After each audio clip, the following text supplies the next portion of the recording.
পুরো বাংলাদেশের মানুষের আশার বাতি জ্বালাতে দেশে ফিরলেন অন্তর্বর্তীকালীন সরকারের প্রধান নোবেলজয়ী ডক্টর মোহাম্মদ ইউনূস। বিমানবন্দরে তাকে স্বাগত জানান তিন বাহিনীর প্রধান, বৈষম্য বিরোধী ছাত্র আন্দোলনের সমন্বয়ক সহ বিশিষ্ট ব্যক্তিবর্গ। দেশে ফিরে শুরুতেই শিক্ষার্থীদের অবদানের কথা স্মরণ করেন তিনি। এ সময় আবেগ আপ্লুত হয়ে পড়েন নিহত শিক্ষার্থী আবু সাঈদের স্মরণে। এরা এই দেশকে রক্ষা করেছে, এ দেশকে নতুনভাবে পুনর্জন্ম দিয়েছে এবং এই পুনর্জন্মে যে বাংলাদেশ পেলাম, সে বাংলাদেশ যেন অত্যন্ত দ্রুত গতিতে এগিয়ে চলতে পারে, সেটাই হলো আমাদের শপথ। সেটা আমরা রক্ষা করতে চাই, এগিয়ে যেতে চাই। আজকে আবু সাঈদের কথা মনে পড়ছে আমাদের, যে আবু সাঈদের ছবি বাংলাদেশের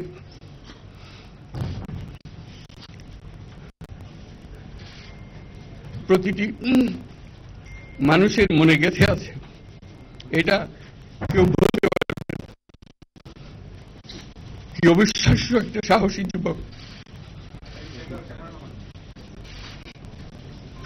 বন্দুকের সামনে দাঁড়িয়ে আছে। এ সময় তরুণ সমাজকে উদ্দেশ্য করে তিনি বলেন, শিক্ষার্থীদের সৃজনশীলতা পুরো বিশ্বের কাছে পৌঁছে দিতে হবে। জানান, দেশকে স্বাধীন করেছে তারাই, তাদেরকে এই দেশটাকে ঢেলে সাজাতে হবে। এবং আজকে তরুণ সমাজকে বোঝানো যে এই দেশ এটা তোমাদের হাতে, তোমরা এটাকে তোমাদের মনের মতো করে গড়ে তুলবে। তোমরা যেগুলো স্বাধীন করতে পেরেছো, তোমরা এটাকে তোমাদের মনের মতো করে গড়তেও পারবে। তোমাদের দেখে সারা দুনিয়া শিখবে কিভাবে একটা দেশ, একটা তরুণ ফেলতে পারে। তাদেরকে আমি বারে বারে এমনি উপদেশ দিই যে পুরনোদের বাদ দাও, তাদের এই পুরনো চিন্তা দিয়ে এটার মুক্তি আমাদের হবে না। করি সারা দুনিয়ার মধ্যে এটা হবে না। এটা শুধু বাংলাদেশের কথা, সারা দুনিয়ার কথা বলছি। তোমাদের মধ্যে যে শক্তি আছে, যে ক্রিয়েটিভিটি আছে, সৃজনশীলতা আছে, সেই সৃজনশীলতাকে কাজে লাগাতে হবে। এটা শুধু বই খাতাতে লেখার জিনিস না, এটাকে প্রকাশ করার জিনিস, স্থাপন করার জিনিস।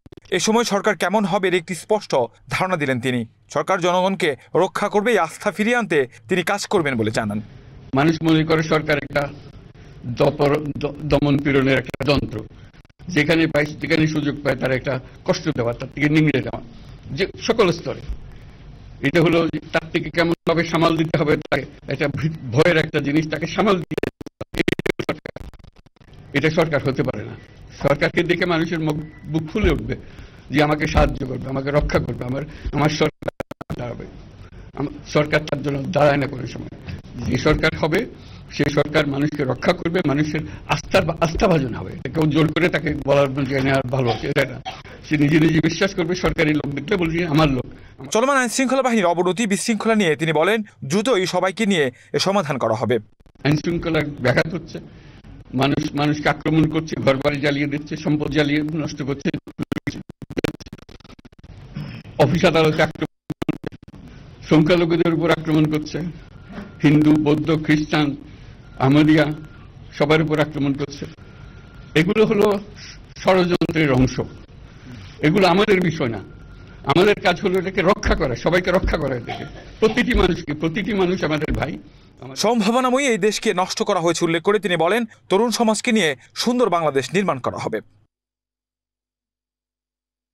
কাউসার আহমেদ, এশিয়ান টেলিভিশন, ঢাকা।